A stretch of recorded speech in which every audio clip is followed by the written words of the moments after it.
Audio কথনে আবারও সবাইকে স্বাগত জানাচ্ছি। আমরা শুরু করেছিলাম সমরেশ মজুমদারের লেখা উপন্যাস বুনো হাঁসের পালক। একটু বড় হলেও অবশেষে আমরা উপন্যাসটির শেষ পর্ব পর্যন্ত পৌঁছে গিয়েছি।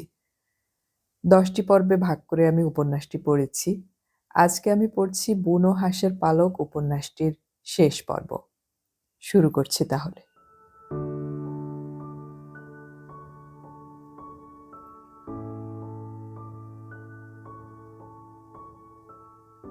রোদ উঠল দুপুরে। পাহাড়ের আড়াল না থাকলে গত রাত্রে কাউকে যে বেঁচে থাকতে হতো না, এই সত্য আজ সকালেই বোঝা গেছে। ভোর হয়েছিল বৃষ্টি ছাড়াই, কিন্তু মেঘ সরেনি তখনও। আলো ছিল না থাকার মতো হয়ে। বসন্ত একেবারে বোবা হয়ে গিয়েছে। ঠক্কর যদি শেরিংয়ের সঙ্গে উৎসাহ নিয়ে ব্যবস্থা না করতো, তাহলে এই দুপুরেও কল্পনা তার স্লিপিং ব্যাগে শুয়ে থাকতো। ওরা যখন কল্পনাকে বরফের নিচে গতকালের মতো শুইয়ে দিচ্ছে, তখন তাঁবু থেকে বের হয়নি অরিন্দম। বসন্ত গিয়েছিল, কিন্তু সে কাঁদেনি। কান্নার কোনো শব্দ এই বরফের পাহাড়ে বাজেনি। একটা মেয়ে তার সব রকম ভাবনা এবং সংস্কার নিয়ে কাল পর্যন্ত বেঁচে পড়তে ছিল, একদম বিনা নোটিশে চলে গেল চুপচাপ।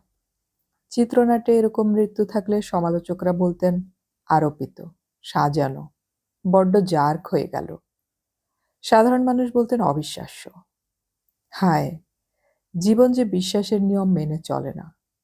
লক্ষবার ভালোবাসার শপথ নিয়েও কেন এক নারী হঠাৎই অন্য পুরুষের জন্য বেদনার্ত হয়? অরিন্দম তার মুখ মনে করল। এই মুহূর্তে সেই নারীকে দেখতে ভীষণ ইচ্ছে করছিল তার। দুপুরেই সিদ্ধান্ত নেওয়া হলো এগিয়ে যেতে হবে, কারণ ওপারের সেই ধাতব পদার্থের উপর আলো পড়ায় এপার থেকে দেখতে অসুবিধে হচ্ছে না। সহদেব শেরিং এমনভাবে কথা বলছিল, যা থেকে মনেই হচ্ছিল না একটু আগে একজন দল থেকে চিরকালের জন্য সরে গেছে। বসন্ত বসে আছে উদাস হয়ে। সহদেব বোঝাচ্ছিল, এই বৃষ্টিতে যদি তুষার সরে যায়, তাহলে যেমন ভেঙে পড়া প্লেনের টুকরোগুলো দেখতে পাওয়া যাবে, তেমনি পায়ের তলার বরফ নরম হয়ে যেতে পারে। অতএব এগোতে হবে খুব সাবধানী পায়ে। কিভাবে খাতের ভেতর নেমে উপরে ওঠা যায় তাই নিয়ে জল্পনা করছিল ওরা। সহদেব দূরবীনের সাহায্যে ধাতব খণ্ডটা দেখে প্রায় নিশ্চিত হয়েছে ওটা ভেঙে পড়া প্লেনেরই একটা অংশ। তাঁবু খাটিয়ে রওনা হতে হতে কিছুটা দেরি হয়ে গেল। বসন্ত বারংবার পেছনে ফিরে তাকাচ্ছে। তার আর সহদেবের কোমর এখন এক দড়িতে যুক্ত। ঠক করে এগোচ্ছে অরিন্দমের সামনে। তাঁবু গোটাবার সময় কল্পনার ট্রানজিস্টরটা হঠাৎ যান্ত্রিক শব্দ তুলেছিল। ওটা সারা রাত খোলা থাকা সত্ত্বেও নিশ্চুপ ছিল। সকালে আচমকা জানান দিল। অরিন্দম দেখেছিল বসন্ত ছুটে গিয়ে যন্ত্রটাকে স্তব্ধ করে দিল। শোকের ছায়া মালবাহকদের ওপরেও। দুটো মানুষের এত অল্প সময়ে চলে যাওয়াটা কারোরই সহ্যের মধ্যে পড়েনি। ওরা হাঁটছিল সাবধানে। বরফের কুচি ছিটকে উঠছে বুটের ঠোকায়। ধীরে ধীরে নেমে যেতে হবে অন্তত 300 ফুট। তারপর আবার ওঠা খাড়া পাহাড় বেয়ে। এখন আর ধাতব খণ্ডটি দেখা যাচ্ছে না। ওরা অনেকটা ঘুর পথে নামছে। হঠাৎ ঠক্কর দাঁড়িয়ে পড়তেই অরিন্দম মুখ তুলে তাকালো। ঠক্কর যেন কিছু দেখার চেষ্টা করছে উত্তর দিকে। সে হাত নেড়ে অরিন্দমকে ইশারা করলো কাছে আসতে। দূরত্বটা ঘুচিয়ে অরিন্দম দেখার চেষ্টা করলো। অন্তত 1/2 কিলোমিটার দূরে বরফের ওপর দিয়ে 4টি মূর্তি ধীরে ধীরে এগোচ্ছে।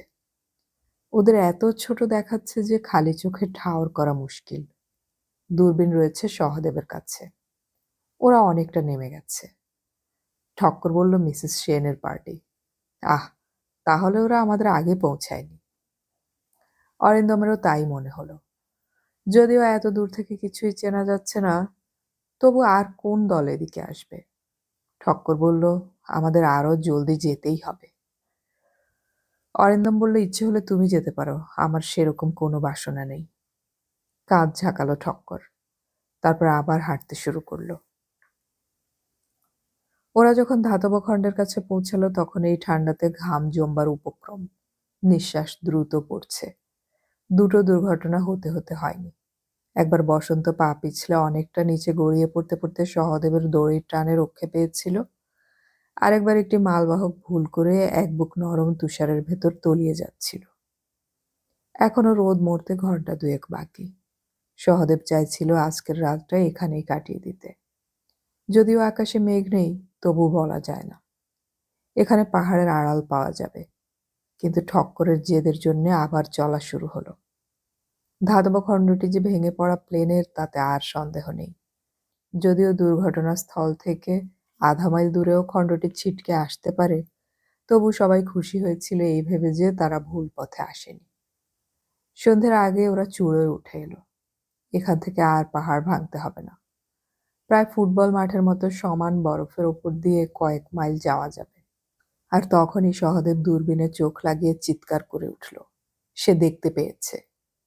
দূরবীন নিয়ে কাড়াকাড়ি পড়ে গেল। সবাই দেখতে চায়। অরিন্দম আশেপাশে তাকিয়ে কোথাও পিঁপড়ের মতো 4টে মূর্তি দেখতে পেল না। ওরা কোন পথে আসছে? সহদেব শেষ পর্যন্ত অরিন্দমকে দূরবীনটা দিল। দেখুন দাদা।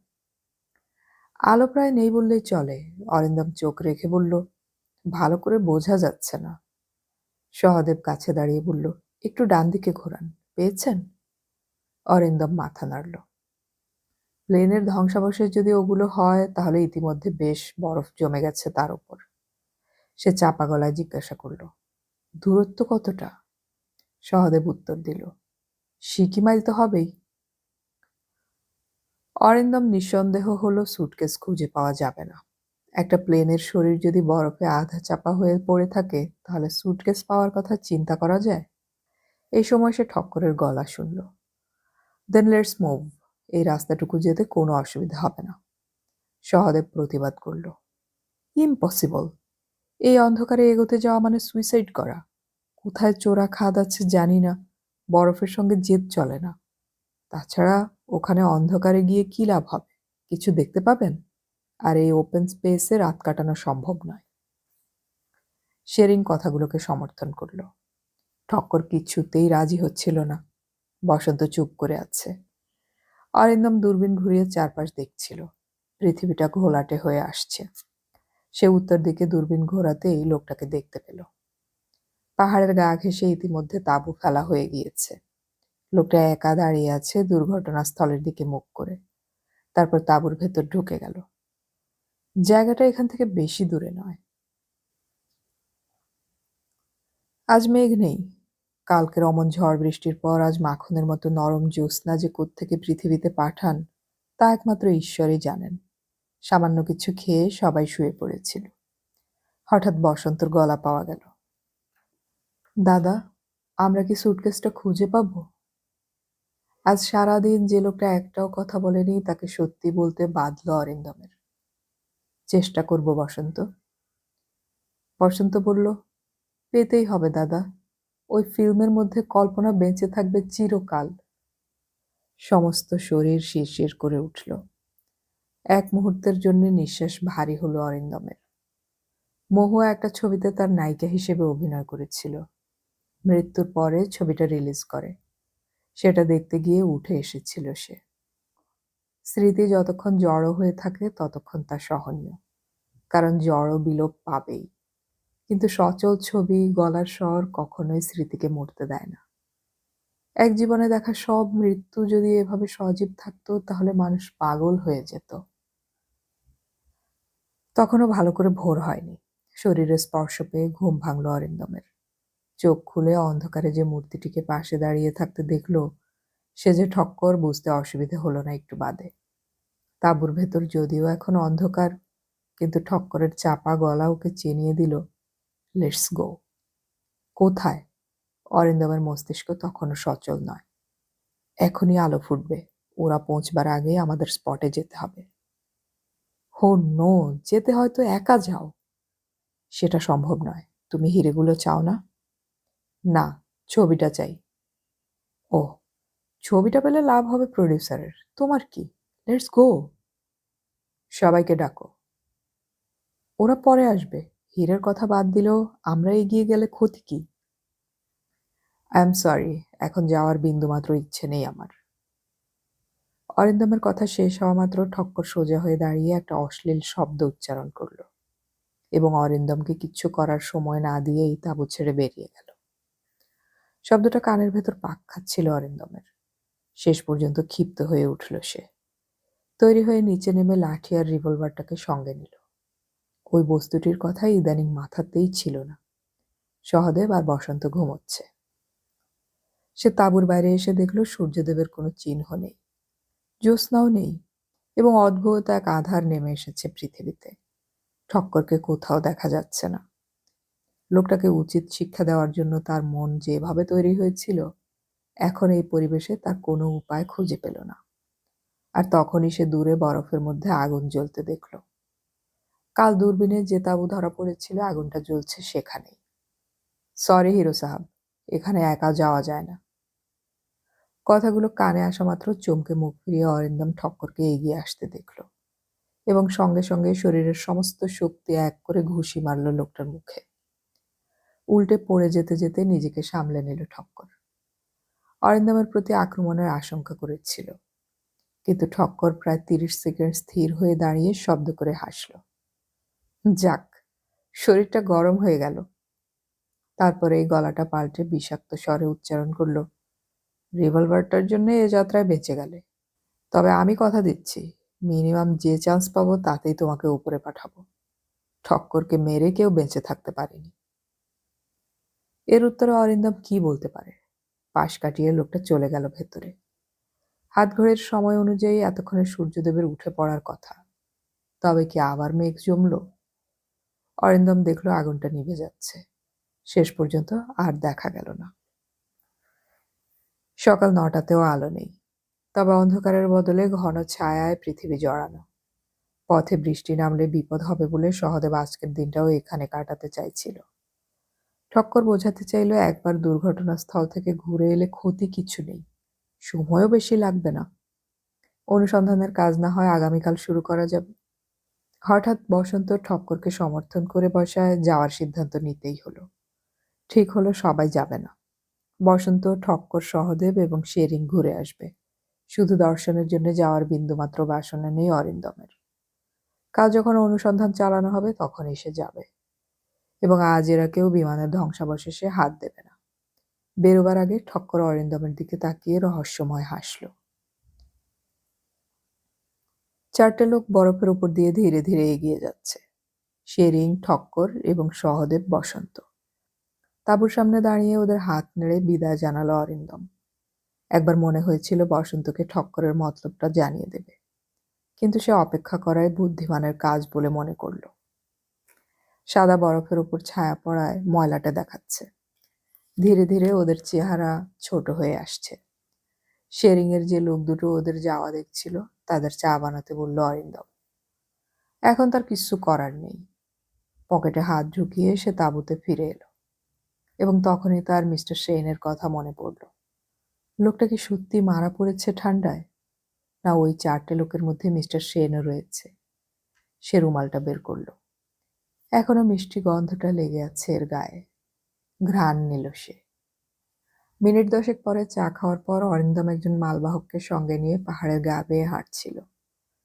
কাল যেখানে সে দূরবীনের সাহায্যে তাঁবু দেখেছে সেখানে পৌঁছতে খুব ঝামেলা হবে না।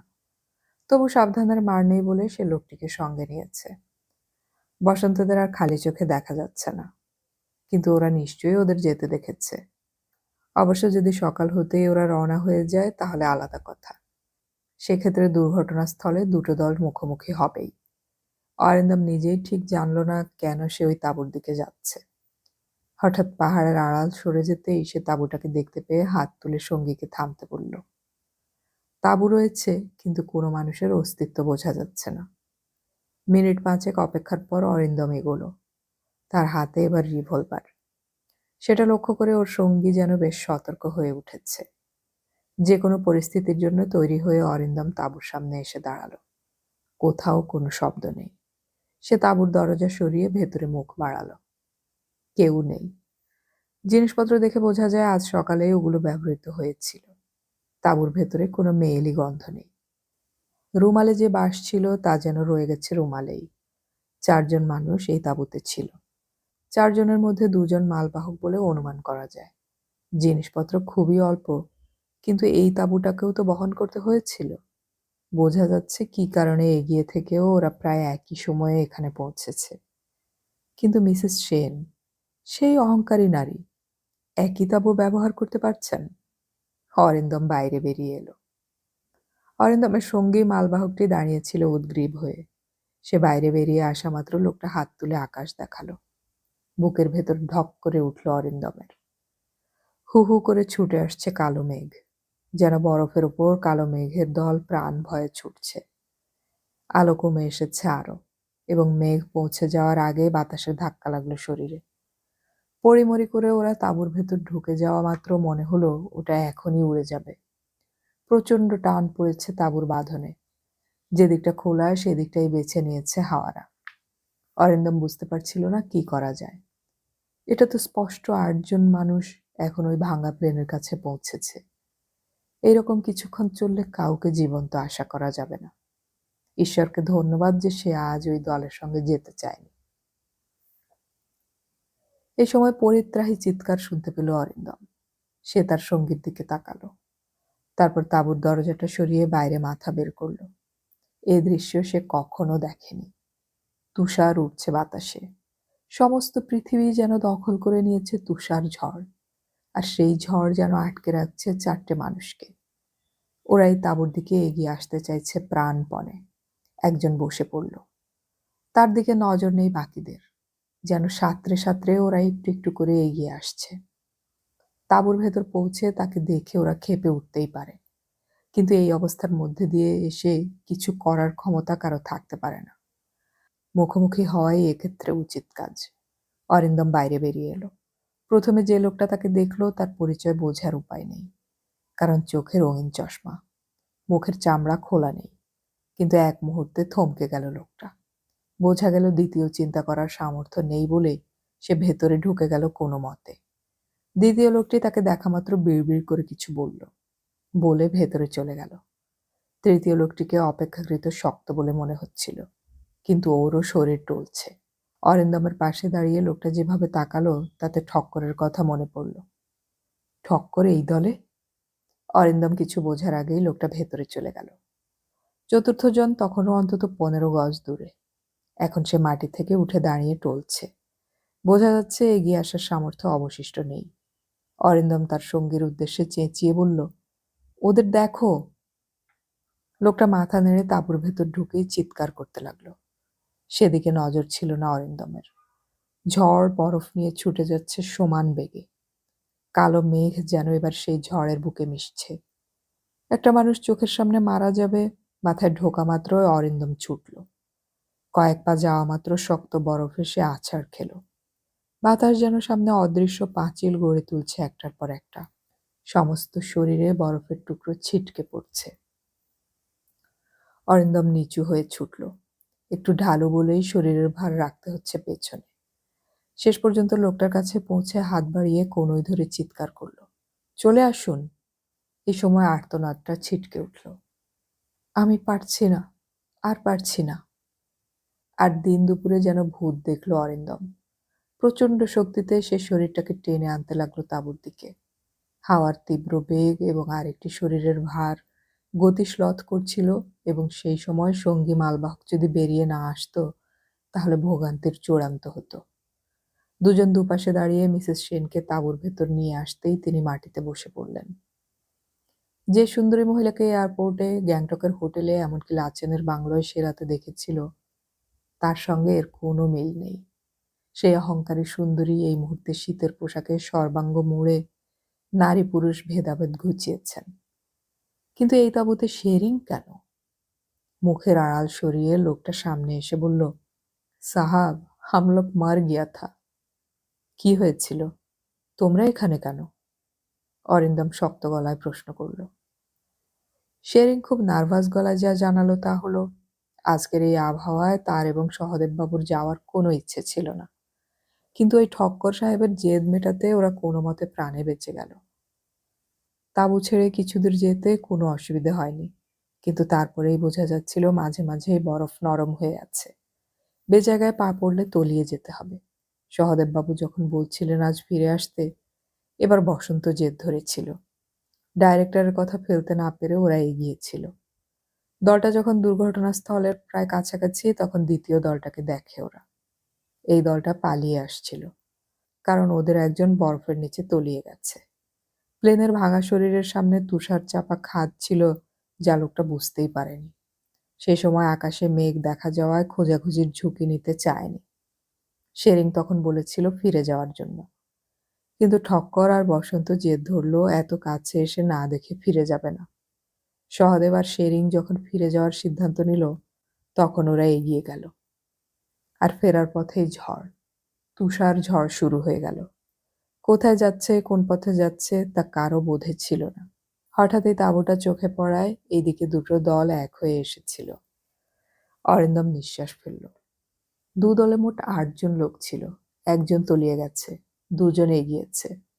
তাহলে এখন থাকার কথা ৫ জনের, অথচ দেখা যাচ্ছে ৪ জনকে। প্রশ্নটা করতে শেরিং মাথা নেড়ে জানালো সে এ ব্যাপারে কিচ্ছু জানে না। তার সরল অর্থ একটি মানুষ আসার পথে নিখোঁজ হয়েছেন। অরিন্দম বাকি দুজনের দিকে এগিয়ে গেল। ঝড়ের দাপট সমানে চলছে, যে কোনো মুহূর্তে তাঁবু উড়ে যেতে পারে। তাকে এগিয়ে যেতে দেখে একজন মানুষ যেন কিছুটা কুঁকড়ে গেল। তার সামনে দাঁড়িয়ে অরিন্দম জিজ্ঞাসা করল, আপনি কে? লোকটির সর্বাঙ্গ ঢাকা, মুখের আধ ইঞ্চিও দেখা যাচ্ছে না। পাশের লোকটি সিকিমিজ ভাষায় চিৎকার করে উঠতেই শেরিং তাকে সান্ত্বনার কথা বলল। অর্থাৎ মিসেস সেন, শেরিং, মালবাহক আর অরিন্দম দেখল লোকটা উঠে দাঁড়িয়েছে কোনো মতে। তারপর চাপা গলায় জিজ্ঞাসা করল, কি চান? ওহ না, কিছুই চাই না। সহদেব কোথায় গেল জানেন? নো, কিন্তু আপনি এখানে কেন? এটা আমাদের তাঁবু। Let us stay in peace. Arindam অবাক হয়ে লোকটার দিকে তাকালো। তারপর বলল, আপনি আমাদের এখনই চলে যেতে বলছেন চ্যাটার্জি? এখানে তো আপনাদের আসার কথা নয়। হঠাৎ ওপাশ থেকে একটি কণ্ঠস্বর ছিটকে এলো, no, you must stay here. আপনি যাবেন না। চ্যাটার্জি যেন হুঙ্কার দিতে পারল। Ah, they are our competitor. তুমি কেন নাক গলাচ্ছ আমার কথায়? This is too much Chatterjee. তুমি কি ভাবছো নিজেকে? ওহ, তোমাকে সঙ্গে নিয়ে এসে যে কি ভুল করেছি। হা হা, হ্যাঁ, আমি সঙ্গে না থাকলে এত দূরে তুমি আসতেও পারতে না ডার্লিং। ওয়েল, আমি আগামীকাল পর্যন্ত চুপ করে থাকবো। এতদিন অন্ধের মতো শুধু আশা করে যাচ্ছিলাম। আজ স্পটে গিয়ে মনে হলো ভুল করিনি। অরিন্দম দুজনের দিকে তাকালো। সহদেব কোথায়? বসন্ত এবং ঠক্কর না হয় মৃত্যুর দিকে এগিয়েছে, কিন্তু সহদেব, তার তো পাহাড়ের অভিজ্ঞতা আছে। এমন হতে পারে তুষার ঝড়ে দলছুট হয়ে সে নিজেদের তাঁবুতে ফিরে গিয়েছে। অরিন্দমের মনে হলো এখনই সেখানে যাওয়া দরকার। সহদেবের সঙ্গে কথা বলে বসন্তদের সম্পর্কে একটা সিদ্ধান্ত নেওয়া খুব জরুরি। কিন্তু সে চ্যাটার্জির দিকে তাকালো। মিস্টার চ্যাটার্জি, আপনি কি মিস্টার সেনকে খুন করেছেন? হোয়াট? মিসেস সেন চিৎকার করে উঠলেন। কি বলছেন আপনি? উত্তরটা ওর দেওয়া উচিত। Why should I? তাছাড়া ওকে আমি পাবো কোথায়? চ্যাটার্জির গলা নির্লিপ্ত। আপনাদের ধরতে উনি আমাদের ক্যাম্প থেকে এক রাত্রে বেরিয়ে পড়েছিলেন। আপনি তার আগে ওকে খুন করার জন্য লোক পাঠিয়েছিলেন তা আমি জানি। আমি সন্দেহ করছি সেন যদি জীবিত অবস্থায় আপনাদের কাছে পৌঁছাতো, তাহলে দ্বিতীয়বার আপনি ব্যর্থ হতেন না। সেন এসেছিল এখানে? আমি বুঝতেই পারছি না। মিসেস সেন উঠে দাঁড়ালেন। Yes, Mrs Sen. তিনি দুটো ভার নিয়ে গোয়েন্দার ছদ্মবেশে এসেছিলেন, মাথায় উইগ পরে, কিন্তু আপনার বন্ধুর নজর এড়াতে পারেনি। I am afraid he is dead. আমি জানি না, ওকে আমি আর দেখিনি, বিশ্বাস করুন। চ্যাটার্জি চিৎকার করে উঠল। I never wanted that. Chatterjee, তুমি আমাকে প্রতারণা করেছ। আমি সেনের স্ত্রী হিসেবে থাকতে পারছিলাম না, তার মানে এই নয় আমি ওর মৃত্যু চেয়েছিলাম। আমি জানি হিরেগুলো পেলেই হি উইল কিল মি। আজ ফেরার সময় তুমি আমাকে সাহায্য করার চেষ্টাও করনি, কিন্তু আমি বাঁচতে চাই। অরিন্দম বাবু, আমাকে দয়া করে আপনাদের তাঁবুতে নিয়ে যাবেন। এ কথা শোনার পর আমি আর এখানে থাকতে পারবো না, মিসেস সেন বিষণ্ণ গলায় বললেন। চ্যাটার্জি চিৎকার করল, নো, তুমি কোথাও যাবে না। নো, আমি তোমাকে একটা কেন্ন মনে করতাম, কিন্তু তুমি একটা বিষাক্ত বিছে। I see, you bitch, you always change your man, but I can't allow you this time. ক্ষিপ্ত মানুষটি এগিয়ে আসতে আসতে হঠাৎ থমকে দাঁড়ালো। অরিন্দম হাত তুলেছে। দুজনের মাঝখানে দেয়ালের মতো দাঁড়িয়েছে। চাপা গলায় সে বলল, ইটস এনাফ চ্যাটার্জি। 15 সেকেন্ড দাঁড়ালো চ্যাটার্জি, তারপর পেছনে ফিরল। সহদেব সেন ফেরেননি। এখন ঘড়ির সময় অনুযায়ী বিকেল। তুষার ঝড় আপাতত কিছুটা কমে এলেও সূর্যদেবের দর্শন পাওয়া যায়নি। সময়টা এখন এমন যে বসন্তদের ফিরে আসাও অনিশ্চিত হয়ে গেছে। মালবাহকদের সাহায্যে মিসেস সেনকে এই তাঁবুতে এনে শেরিং স্লিপিং ব্যাগের ভেতর শুইয়ে দিয়ে যথেষ্ট পরিচর্যা করেছে। শেষ পর্যন্ত ওদের সঙ্গে আনা দেশি মদ জোর করে মহিলাকে গিলতে বাধ্য করেছে, এবং তাতে কাজ হয়েছে। মহিলা ঘুমিয়ে পড়েছেন, কিন্তু শেরিংয়ের দলবল খুব ভেঙে পড়েছে। ওদের একজনের পায়ে ইতিমধ্যে ক্ষত দেখা দিয়েছে। সঙ্গে আনা ওষুধ কতটা কাজ করবে বোঝা যাচ্ছে না। যখন রাত হয়ে এলো তখন বৃষ্টি আরম্ভ হলো। ঠিক কত ডিগ্রি মাইনাসে ঠান্ডা নেমেছে তা জানবার আগ্রহ কারও নেই। নিজের স্লিপিং ব্যাগে শুয়ে দিশি মদ খাচ্ছিল অরিন্দম। বসন্ত, ঠক্কর অথবা সহদেব যে আর ফিরবে না তা ক্রমশ স্পষ্ট হয়ে উঠল। শেরিং রাত নামলে বলল, এবার তাদের ফেরা উচিত, কারণ নবীন তুষারে পথ আরো অনিশ্চিত হয়ে যাবে। সর্বত্র পাতা হয়ে যাবে মৃত্যুর ফাঁদ। যে মালবাহকটি চ্যাটার্জিদের সঙ্গে গিয়ে জীবন্ত ফিরে এসেছে, সেও এখন শেরিংয়ের দলে যোগ দিয়েছে। তার কাছে খবর পাওয়া গেছে ভেঙে পড়া বিমানের অবশিষ্ট অংশ বলতে চোখে পড়েছে একটা ঘরের মতো খাঁচা। মালপত্র নিশ্চয়ই ছড়িয়ে পড়েছে সর্বত্র, আর সেসব চাপা পড়েছে বরফের তলায়। কয়েকটা মানুষের পক্ষে সেসব খুঁজে বের করা একদমই অসম্ভব। প্রকৃতি যদি আরো খারাপ হয়ে পড়ে তাহলে লাচানে ফেরাই যাবে না। কোনো উত্তর দেয়নি অরিন্দম। সারাদিনে এই প্রথমবার সামান্য উত্তাপের ভেতর থেকে সে বৃষ্টির শব্দ শুনছিল। ফিরে যদি যেতে হয় তো সেটা আগামীকাল সকালে ভাবা যাবে। তাঁবুর ভেতরে একটা হ্যারিকেন জ্বলছিল। ঘড়িতে এখন মাত্র 5টা, কিন্তু মনে হচ্ছে গভীর রাত। হ্যারিকেনের শিখাটা কাঁপছে। চোরা হাওয়া ঢুকছে নিশ্চয়ই। ঘুমে চোখ জড়িয়ে আসছিল অরিন্দমের। আচমকা ঘুম ভেঙে গেল।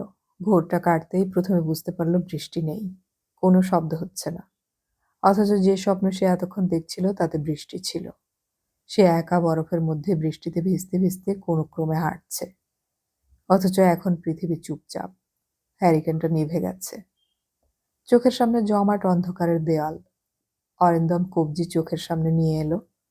3:12। ঈশ্বরও এখানে জেগে থাকতে ভয় পাবেন এই সময়ে। অরিন্দম আবার ঘুমোবার চেষ্টা করতেই খসখস আওয়াজটা শুনতে পেল। ইদানিংকার অভ্যস্ত হাত দ্রুত চলে গেল মাথার পাশে, যেখানে কালকে ঠান্ডা রিভলভারটাকে সে তৈরি রেখেছিল শোয়ার সময়। কিন্তু অন্ধকারে হাতটা শুধুই হাতড়ালো। চমকে উঠল অরিন্দম। মাথা তুলে সে তন্ন তন্ন করে খুঁজল। কোথাও রিভলভার নেই। সঙ্গে সঙ্গে এই হিম ঠান্ডা ছাপিয়ে আরেকটি শীতল স্রোত তীব্র বেগে আছড়ে পড়ল শিরায় শিরায়। কেউ তার ঘুমের সুযোগে রিভলভারটা সরিয়েছে। খসখস শব্দটা এখন থেমে গেছে। ধীরে ধীরে উঠে বসল অরিন্দম, এবং তখনই অন্ধকার ফুঁড়ে সেই খসখসে গলাটা ভেসে এলো। ব্যস্ত হবেন না, ওটা আমার কাছে রইল। অরিন্দম চুপ করে রইল। তার মাথা কাজ করছিল না। শুধু সে বুঝল ওই গলা এখন স্থির, আর অসহায় ভাব নেই। এটা নিতে হলো কারণ আমি পুরুষদের আর বিশ্বাস করি না। দ্বিতীয়বার গলাটা ভেসে এলো। অরিন্দম এবারেও কথা বলল না। কিছুটা সময় চলে যাওয়ার পর সে ধীরে ধীরে স্লিপিং ব্যাগের ভেতরে হতাশ ভঙ্গিতে ঢুকে পড়ল। ওপাশ থেকে কোনো আওয়াজ না পেয়ে শেষ পর্যন্ত সে শুধু বলতে পারল, শুয়ে পড়ুন। সকাল হলো অনেক বেলায়, অন্তত অরিন্দমের কাছে। ঘুম ভেঙে যাওয়ার পরও মুখ বের করতে ইচ্ছে করছিল না। শেরিংয়ের গলায় তাকে জানান দিতেই হলো। শেরিং বলল, আজ ওয়েদার একটু ভালো হয়েছে। দলের সবাই চাইছে ফিরে যেতে। ওরা 3জন যে বেঁচে নেই বুঝতেই পারছেন। অরিন্দম জিজ্ঞাসা করল, তুমি কি করতে বলো? বুদ্ধিমান লোকেরা এসব ক্ষেত্রে ফিরেই যায়। না। চিৎকারটা ভেসে এলো তাঁবুর ও প্রান্ত থেকে। মিসেস সেন বললেন, ফিরে যাওয়ার জন্য আমি আসিনি। অরিন্দম মাথা নাড়ল। এরা চলে যেতে চাইছে। এদের হেল্প ছাড়া আমরা ফিরতে পারবো না। মিসেস সেন প্রচণ্ডভাবে মাথা নাড়লেন। এত তাড়াতাড়ি ফিরে যাওয়ার কি আছে? আমরা কি আর ২-১ দিন অপেক্ষা করতে পারি না? এত কাছে এসে প্লিজ এই ডিসিশন নেবার আগে আরেকবার চিন্তা করুন। এই মহিলা গতরাতে তার রিভলভার চুরি করেছেন। যাকে সে তুষার ঝড় থেকে বাঁচিয়েছে, যাকে এই তাঁবুতে এনে শুশ্রূষা করা হয়েছে, তিনি তার উপযুক্ত দাম দিয়েছেন। এখন এইরকম কাঁদুনি তিনি কাঁদলে কি এসে যায়? এ সময় মিসেস সেন কাতর গলায় বলে উঠলেন, বেশ, আপনারা যদি চলেই যান তাহলে আমাকে ওই তাঁবুতে রেখে আসুন। সে কি? ওখানে গেলে আপনি?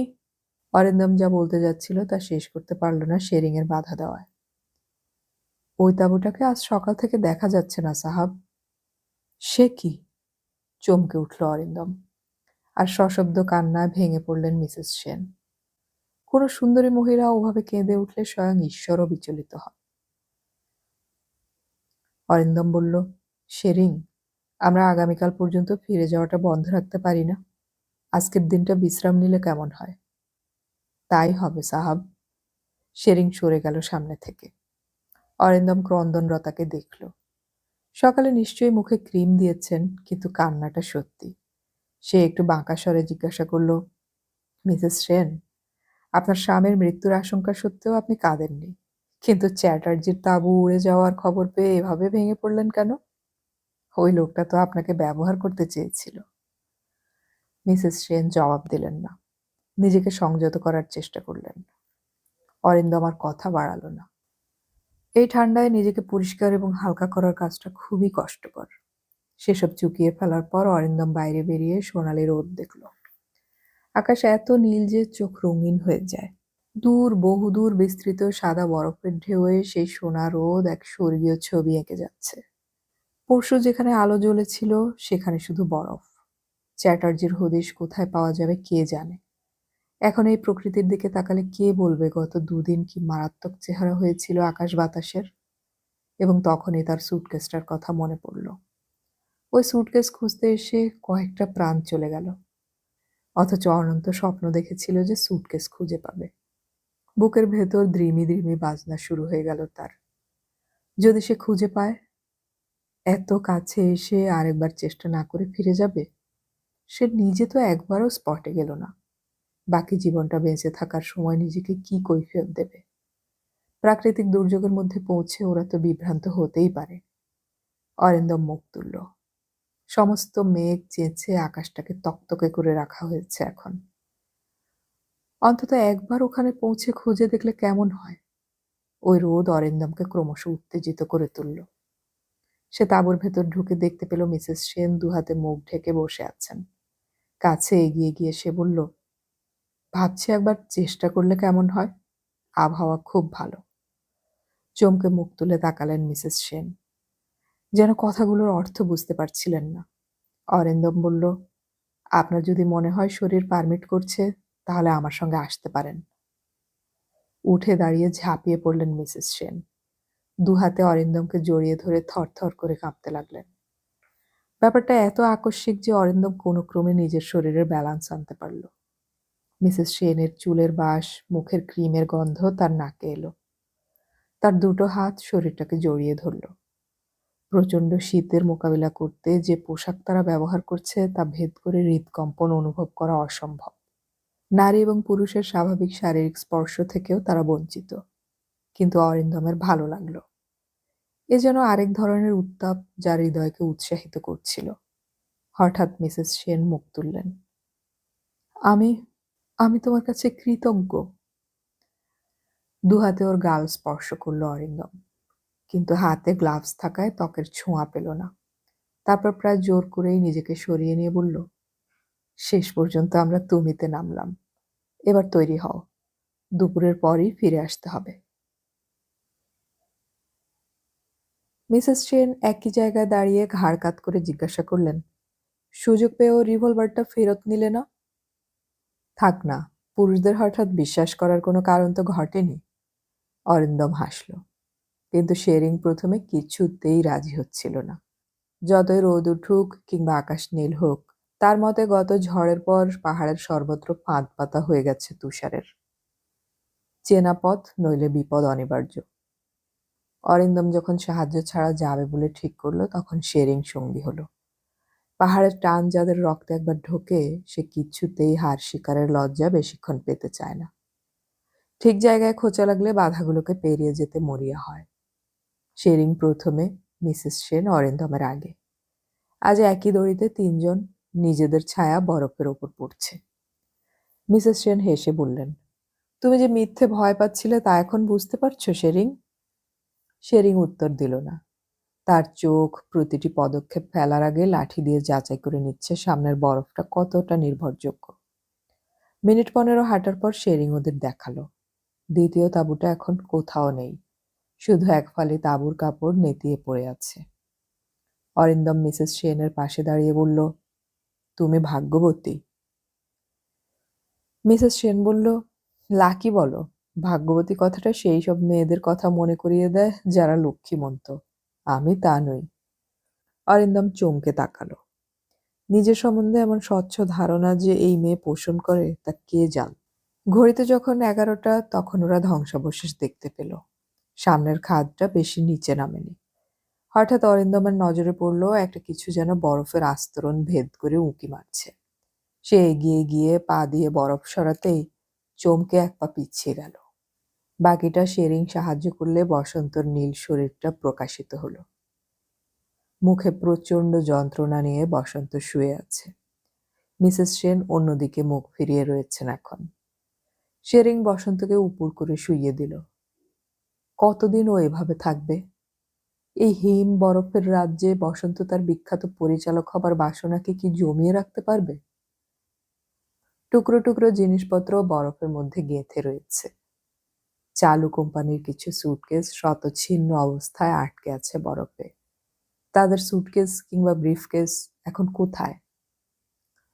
মিসেস সেন জিজ্ঞাসা করলেন হতভম্ব হয়ে, কি করে খুঁজে বের করব? অরিন্দম হাসল। সত্যি কি খুঁজে বের করার চেষ্টা কখনো করেছ? না, আমি জীবনে কখনো কিছু পেতে এফোর্ট দেইনি, অমনি পেয়ে গেছি। এবার দাও। শেরিং শেষ পর্যন্ত একটা পথ বের করলো। ডান দিক দিয়ে সামান্য উপরে উঠতে হবে। খাদ ডিঙিয়ে ভাঙা প্লেনের কাছে পৌঁছাতে ঘড়িতে 12:30 বাজলো। 20 গজ দূর থেকে ওরা ধ্বংসস্তূপ দেখল। এখানে যে হেলিকপ্টার নেমেছিল মৃতদের সরিয়ে নিয়ে যেতে, তা আর বোঝার উপায় নেই। প্লেনটা খুব বড় ছিল না, কিন্তু তার অর্ধেক উড়ে গেছে। যা আছে এখন বরফে আটকে, তার গায়ে পোড়া দাগ স্পষ্ট।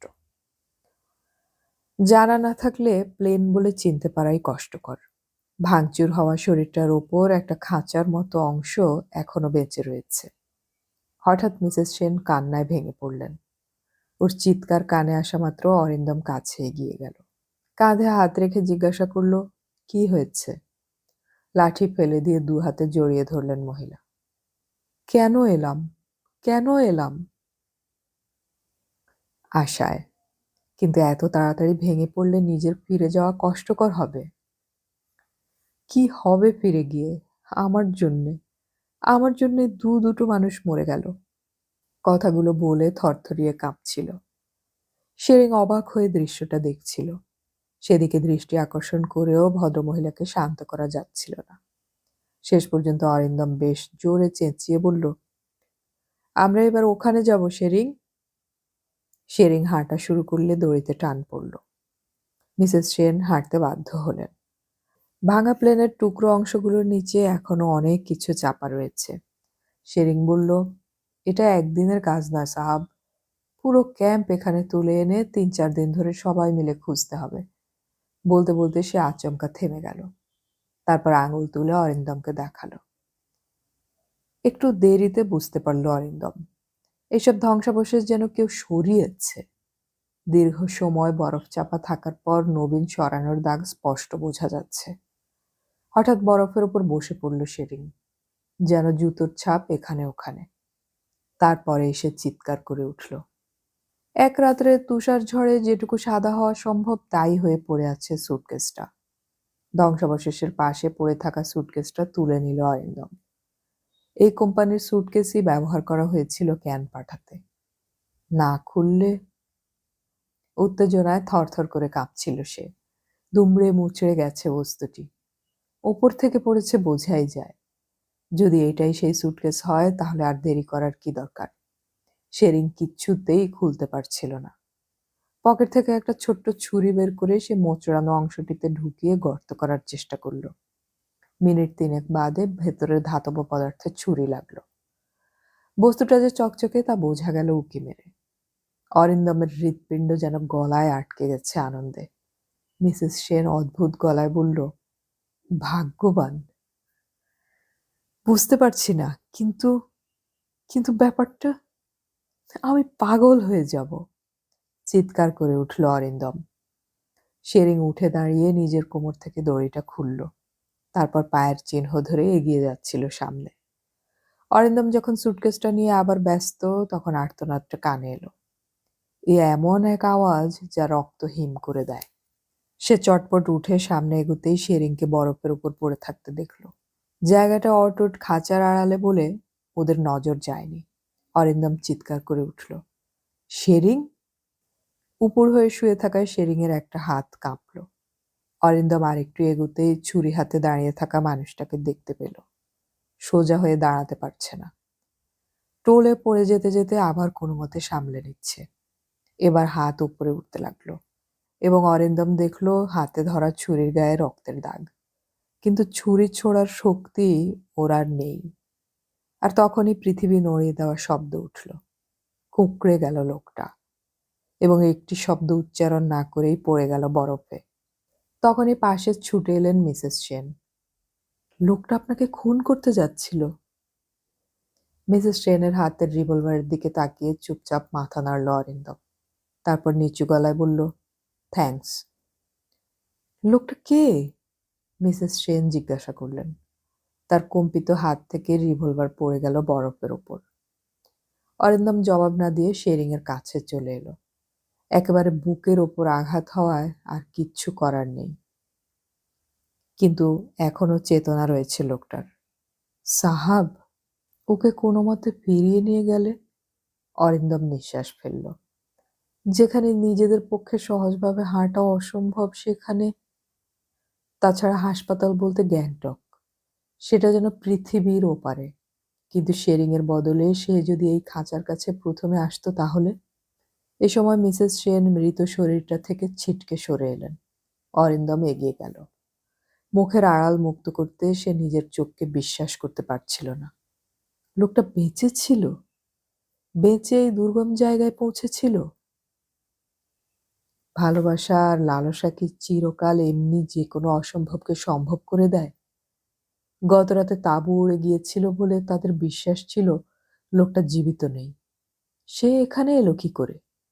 কিন্তু লোকটা সুস্থ ছিল না, থাকা সম্ভব নয়। সে মুখ ফিরিয়ে বলল, তুমি আমার জীবন ফিরিয়ে দিলে, শোধবোধ হয়ে গেল। ও এখানে কি করে এলো? মিসেস সেন যেন তখন পাথর। অরিন্দম নিচু হয়ে ছুরিটা কুড়িয়ে নিল। মিসেস সেন ফিসফিস করে বললেন, এই ছুরি চ্যাটার্জির নয়। জিনিসটা হাতে নিয়ে খাঁচার ভেতর উঁকি মারতেই ঠক্করকে দেখতে পেল। ওর শরীর থেকে গরম পোশাক খুলে নেওয়া হয়েছিল। দুহাত বুকের উপর ভাঁজ করে লোকটা। সেই শক্তিশালী মানুষটা খাঁচার ছাদের তলায় বরফ বাঁচিয়েও ঠান্ডায় কুঁকড়ে শক্ত হয়ে রয়েছে। ওর জ্যাকেট এবং টুপি নিশ্চয়ই চ্যাটার্জির সাহায্যে এসেছিল, কারণ সেগুলোই নিচে পড়ে আছে। এবং তখনই সোজা হয়ে দাঁড়ালো অরিন্দম। ওটা কি ঠক্করের সুটকেস? সে মনে করতে পারছিল না আসবার সময় ওটাকে বয়ে এনেছিল কিনা। ঠাকুর, তা যদি হয়। হঠাৎ যেন মাটিতে নেমে এলো সে। যে বেলুন ফুলে উঠেছিল তার হাওয়া বেরিয়ে যাচ্ছে দ্রুত। মিসেস সেন এই সময় জিজ্ঞাসা করলেন, এই লোকটা কে? অরিন্দম জবাব দিল, আমাদের দলের। কাল জেদ করে এগিয়ে এসেছিল বসন্তর সঙ্গে। এখানে আশ্রয় নিয়েও বাঁচতে পারেনি। খাঁচার ভেতরে ঢুকে পড়ল অরিন্দম এবং তখনই সে সুটকেসটাকে দেখতে পেল। বাইরে যেটা রয়েছে এটা যেন তার ডুপ্লিকেট। ঠক্করের শরীরের আড়ালে রয়েছে সেটা। ভেতরে আরো অনেক জিনিসপত্র লণ্ডভণ্ড হয়ে রয়েছে। কোনো মতে ভারী সুটকেসটা টেনে সরালো অরিন্দম। আবার তার কলজে থরথর করে কাঁপছে। এটাই কি সেই সুটকেস? ঠক্কর কি এটাকে খুঁজে বের করেছে? কোত্থেকে? শব্দ শুনে মুখ তুলল অরিন্দম। মিসেস সেন পাগলের মতো এলোমেলো হয়ে থাকা জিনিসপত্র খুঁজছেন। খাঁচার ভেতর বলেই এখানে বেশি বরফ জমেনি। অরিন্দম বলল, মিথ্যে চেষ্টা করছেন। এটা প্লেনের ক্যারিয়ার। আপনাদের ব্রিফকেস নিয়ে ভদ্রলোক সিটে বসেছিলেন। ওটাকে এখানে পাবেন কি করে? তবু বলা তো যায় না। মিসেস সেন খুঁজেই যাচ্ছিলেন। ছুরিটা নিয়ে প্রাণপণে কিছুক্ষণ চেষ্টার পর একটা পাশ কাটতেই ধাতব পদার্থ দেখতে পেল সে। সঙ্গে সঙ্গে রোমাঞ্চিত হলো। এখনো যখন সুটকেসের হ্যান্ডেলে বিমান কোম্পানির লকেট আটকানো রয়েছে, তখন আর সন্দেহ করার কিচ্ছু নেই। বাইরেরটা ঠক করে রে। কেউ সুটকেসের ভেতরে আরেকটা ধাতব বাক্স নিয়ে প্লেনে উঠবে না। আর ওই বাক্সের ভেতরেই আছে ক্যানগুলো। অত ওপর থেকে নিচে পড়েও যখন সুটকেসটা ভেঙে যায়নি, তখন ধাতব বাক্সের ভেতরের ক্যানগুলো কেন অটুট থাকবে না? সেই ক্যানগুলো যার ভেতরে এক্সপোজড নেগেটিভ রয়েছে, যা ল্যাবে গেলে একটি চিরকালের ভালো লাগার ছবি বেঁচে থাকবে। এতগুলো মৃত্যু কি কখনো ব্যর্থ হতে পারে? অরিন্দম কোনো ক্রমে সুটকেসটাকে তুলে বাইরে নিয়ে এলো। তারপরে বুদ্ধি এলো মাথায়। শেরিংয়ের শরীর পর্যন্ত যে দড়ি ছিল, যা সে খুলে রেখেছিল, তার বাকি অংশটি ছুরিতে কেটে সুটকেসের সঙ্গে বাঁধল। বরফের ওপর দিয়ে ওটাকে টেনে নিয়ে যাওয়া বয়ে নেওয়ার চেয়ে অনেক বেশি সুবিধাজনক। কোমরের দড়িতে টান পড়তেই মিসেস সেন চিৎকার করে উঠলেন। আহ! অরিন্দমের খেয়াল হলো ওর কথা। তিনি এখনো ভেতরেই রয়েছেন। সে চিৎকার করে ডাকল। সাড়া এলো না। দড়িতে যে টান পড়েছিল তা না বাড়িয়ে সে ভেতরে ঢুকল। হঠাৎ থমকে গেল সে। ভদ্রমহিলা কি নর্মাল? নর্মাল মানুষ ওভাবে হাতড়াতে পারে? সে কাছে গিয়ে পিঠে হাত রাখল। চলুন। বলা যায় না। পাবো, এখানেই পাবো, বিড়বিড় করলেন মহিলা। অরিন্দম দু হাতে ওকে তুলে ধরল। মুখের মাথার আবরণ টেনে খুলে ফেললেন মহিলা। বড্ড গরম। অরিন্দম চমকে উঠল। এই ঠান্ডাতে কি করে গরম লাগছে? সে দৃঢ় গলায় বলল, চলুন, দেরি হয়ে যাচ্ছে। সন্ধে হয়ে গেলে আমরা পৌঁছাতে পারবো না। আচমকা মুখ তুললেন মহিলা। ঘোলাটে চোখে তাকালেন। তারপরে চোখ বন্ধ করে চুমু খেলেন অরিন্দমের ঠোঁটে। কিন্তু এমন শীতল চুম্বন যে অরিন্দমের মনে হলো রক্ত হিম হয়ে যাবে। সে জিজ্ঞাসা করল, কি ব্যাপার? মহিলা বললেন, পেয়ে যাব দেখো। আজ না হলে কাল, কাল না হলে পরশু। ছিটকে সরে এলো অরিন্দম। মহিলা কি পাগল হয়ে গেছেন? সে দেখলো আবার মিসেস সেন বসে পড়েছেন খাঁচার মধ্যে। বসে বিড়বিড় করছেন। এখানেই আছে। কই? দেখি না। ওখানে। এই তো। হঠাৎ অরিন্দম চিৎকার করে উঠল, উঠুন, যাবেন তো উঠতে হবে। ভদ্রমহিলা মুখ ফিরিয়ে ফিক করে হেসে আবার হাতড়াতে লাগলেন। অরিন্দম আর পারল না। দ্রুত কাছে গিয়ে এক ঝটকায় মহিলাকে টেনে তুলে বাইরে বের করে আনলো। আর সঙ্গে সঙ্গে মহিলা জান্তব চিৎকার করে দুহাতে অরিন্দমের মুখ চোখ খিমচে ধরল। যন্ত্রণায় কোনো মতে নিজেকে দূরে সরিয়ে নিতে পারল অরিন্দম।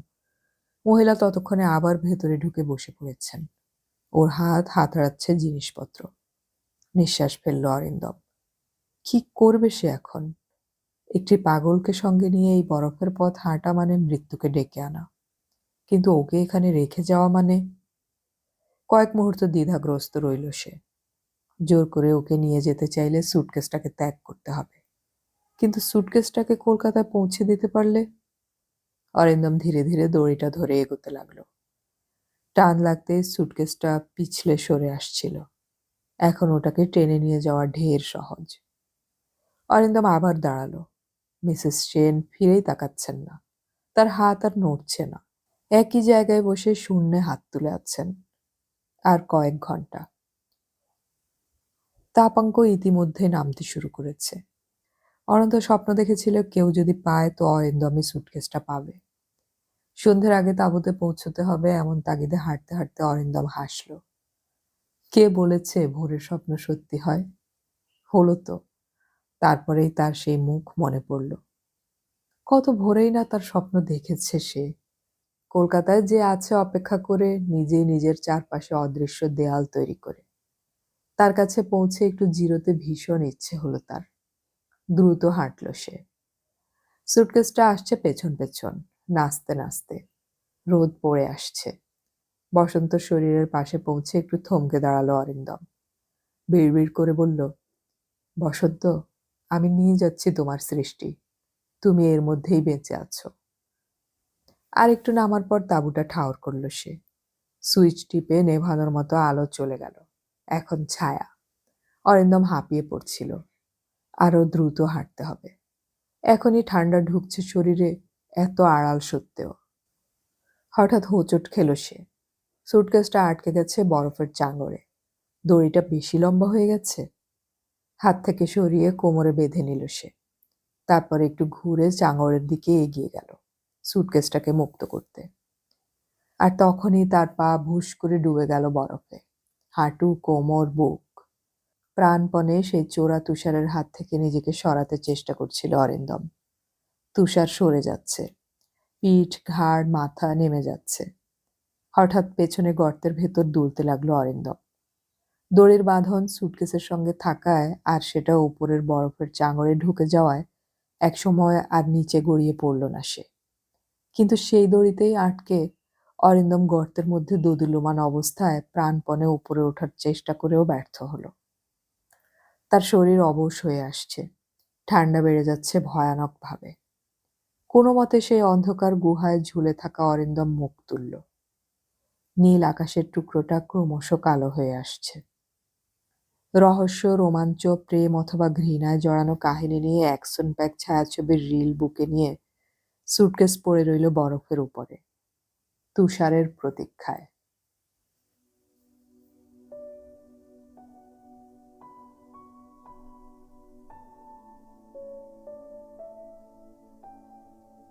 এতক্ষণ আমি পড়ে শোনালাম সমরেশ মজুমদারের লেখা উপন্যাস বুনো হাঁসের পালক এর শেষ পর্ব। অডিও কথনে আমাদের গল্প পাঠ ভালো লাগলে চ্যানেলটি সাবস্ক্রাইব করে রাখুন এবং বন্ধুদেরকে শেয়ার করুন। আমাদের গল্প পাঠ আপনাদের কেমন লাগছে তা কমেন্টে অবশ্যই জানাবেন।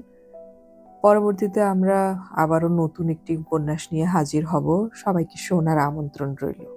আমাদের পরবর্তী উপন্যাস আপলোড হওয়ার সাথে সাথেই নোটিফিকেশন পেতে হলে আমাদের সাবস্ক্রাইব বাটনের পাশের বেল আইকনটি চেপে রাখুন।